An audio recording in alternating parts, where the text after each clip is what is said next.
साथियों नमस्कार, मैं हूं आपका दोस्त कालू माली।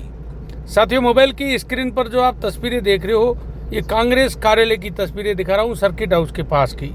साथियों, कांग्रेस के पदाधिकारी कार्यकर्ताओं द्वारा आज धरना दिया गया है राजस्थान सरकार और केंद्र सरकार के खिलाफ। संगठन बढ़ाओ लोकतंत्र बचाओ को लेकर इन्होंने धरना दिया है। तो साथियों, इनकी क्या मांगे हैं, अपन बात करते हैं। कांग्रेस के युवा नेता आज़ाद सिंह राठौड़ और भी कांग्रेस के पदाधिकारी अपने साथ है, इनसे बात करते हैं क्या इनकी मांग है और किस लिए धरना दिया है। चलो, धन्यवाद। एक बार शेयर कर दो।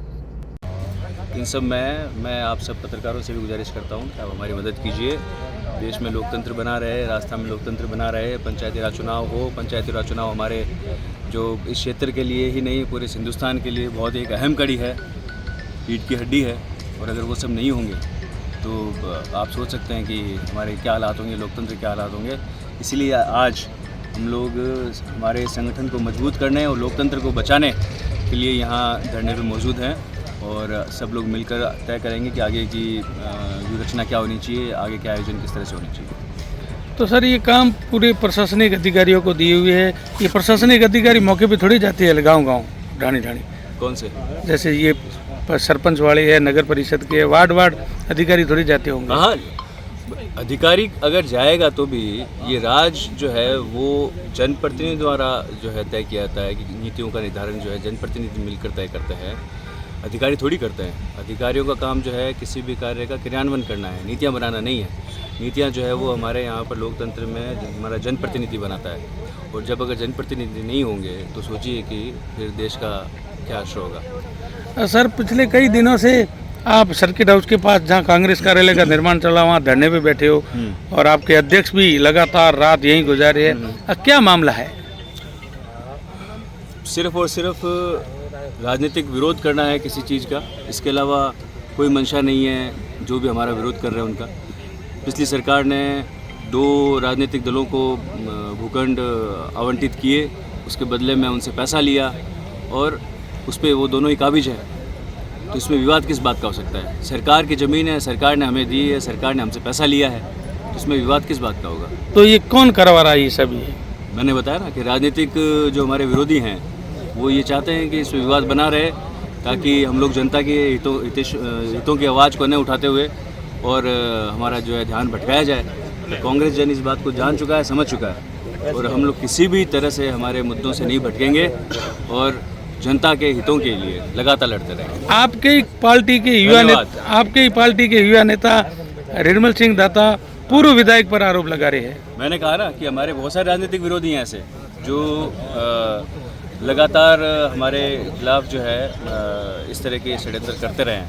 और मैं उम्मीद करता हूं कि आने वाले समय में हम लोग ना सिर्फ हमारे जिस तरह से ध्यान भटकाया जा रहा है, इससे बाहर आकर हम लोग जनता के हितों की जिस तरह से लगातार आवाज़ उठाते आए हैं वैसे उठाते रहेंगे। देखिए, मांग तो ये है कि लोकतांत्रिक व्यवस्थाएं जैसे कमजोरी सरकार कर रही है, इस लोकतांत्रिक संस्था को लोकतांत्रिक व्यवस्था को सुदृढ़ करने के लिए कांग्रेस पार्टी ने आज मुख्यालय पर धरना दिया है। और हमारी लोकतांत्रिक व्यवस्था को कितना कमज़ोर किया जा रहा है ये आप महसूस कर सकते हो। आप देख सकते हो कि जो समयबद्ध तरीके से चुनाव होने थे वो उन चुनावों को 12 महीना हो गए। सरकार चुनाव नहीं करवाना चाह रही है। सरकार की मंशा साफ जाहिर है कि लोकतांत्रिक व्यवस्था को पंगु बना करके, और ये जैसे भी रिपोर्ट जारी है, सरकार आज चुनाव करा रही है तो बीजेपी हार रही है बुरी तरीके से। तो इसलिए लोकतांत्रिक व्यवस्था को कमजोर किया जा रहा है और कांग्रेस पार्टी जो है वो लोकतांत्रिक व्यवस्था को मजबूत बनाने के लिए धरना दे रही है। तो आपकी तरफ से आज ज्ञापन भी दिया जाएगा? ज्ञापन भी दिया जाएगा। किसके नाम का दे रहे हो सर? आज कलेक्टर के नाम, राजस्थान सरकार के नाम से कलेक्टर को ज्ञापन दिया जाएगा। और लोकतांत्रिक व्यवस्था है, जैसे मैं बताऊं आपको, हमारे पड़ोसी मुल्क की लोकतांत्रिक व्यवस्था है। आपको पता है कि रात को कैंडिडेट 1.25 लाख वोटों से जीतता है और सुबह उसको अयोग्य घोषित कर दिया जाता है, हरा दिया जाता है।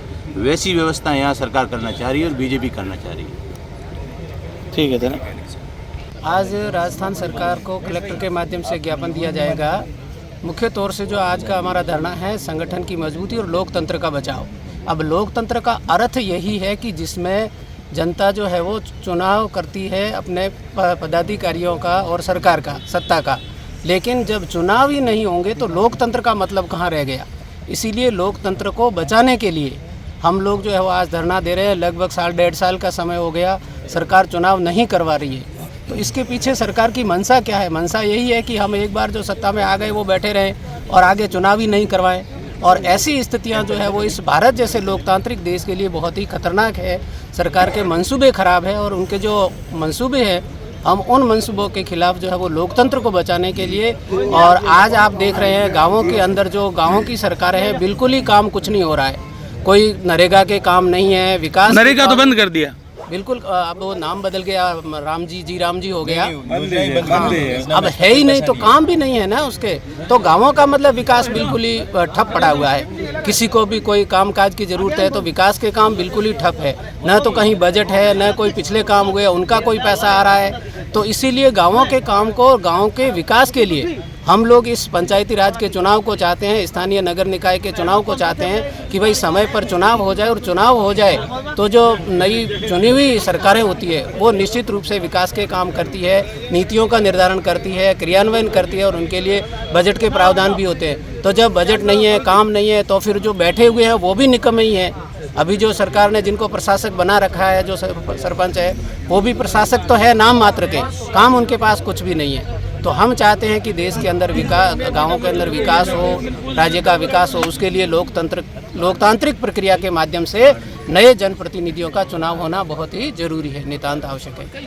ठीक है, धन्यवाद।